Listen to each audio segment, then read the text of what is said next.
Well, Rachel McLean is Deputy Chair for Women, Conservative MP for Redditch to boot, and joins me now. Good morning to you, Rachel. Hello, good morning, Matthew. First of all, before we get to Dr. Cass's review, what was your view, your appraisal of how the sort of trans debate, particularly amongst children, has gone over the last 10, 15 years? I think you've highlighted it really well in your opening comments, which I just saw. It is a really complicated issue, and we always have to remember at the heart of it are individual people who genuinely feel distress for whatever reason, but we can't blame them for the distress that they feel. And so I think for everybody involved, especially if it's a young person, it's really difficult. People haven't really known how to respond. Parents have been frightened to seek the help that they know their child needs. And schools also, of course, they have a huge responsibility in this. And it's been really difficult for people to navigate it. And I think the reason for that is because there's so many connections, of course, and we know this for a fact. There are connections to mental health conditions, and we know that young people are experiencing that, and issues such as autism and so on as well. And all these things have got entangled together, and it's been very, very difficult to provide the help for people.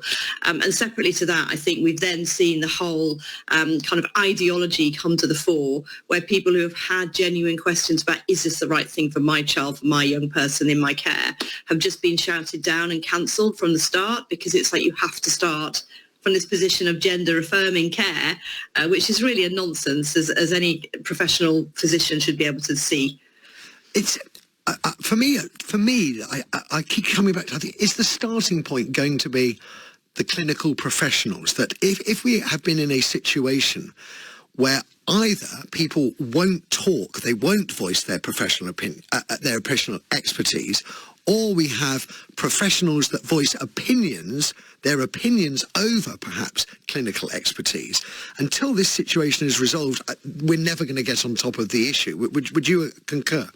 Yeah, I do agree. And that's why it was right for Sajid Javid to commission the Cass report. It was right to look at this, get beyond the sort of debate on social media and so on, and various campaign groups and various people with flags and all the rest of it, to get back to the heart of the issue, which is how do we treat that young person or adult who is in front of us, who is presenting with a number of symptoms. I'm not a clinical professional, but what I have seen is that this is really the only form of any kind of healthcare that we ever have where people have been treated with experimental treatments in order to try and fix something else. They've been given very serious drugs. We don't do that in any other form of medicine. We don't experiment with new treatments on children or adults. We have rigorous processes rightly to go through. And I think this is what the Cass report has laid bare. And it is really, really distressing to read it and to read of the experiences of young people. I was reading this morning about Kira Bell. She gave an interview. Incredibly difficult to read, and she's been failed. She's been failed by the people who should have been there to care for her and protect her. No doubt about that. As I said, I haven't finished reading the report. I'm more than halfway through it, and what I've seen so far is Dr. Cass acknowledges that there has been a huge increase in the number of children seeking help with gender issues, and she acknowledges that in her, as part of her review, she's spoken to both sides and said she's taken attacks from both sides. What I haven't yet discovered, and maybe you can help me, is why there's been this sudden huge upsurge in the number of young people with gender issues, and that's something that I'm fascinated by journalistically, and also as a member of society. I want to understand why. Well, I'm going to be perfectly honest. I also haven't read the whole Cass review. We have local elections, and I've been extremely busy on the ground, as you can imagine. I hope to set aside some time, but of course I've listened to what the government ministers have said about it and the rationale for commissioning it in the first place, which is exactly to do this, to get to the bottom of it.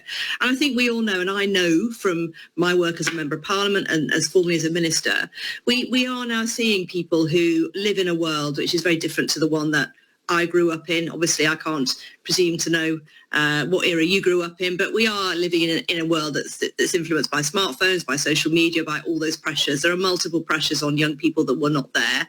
There is also, alongside that, there's now a lot of ideas which have entered the conversation about this whole issue of transgender, which just simply wasn't there before. And we've moved on as a society. That's broadly speaking a good thing, but we need to always do that in a proportionate manner.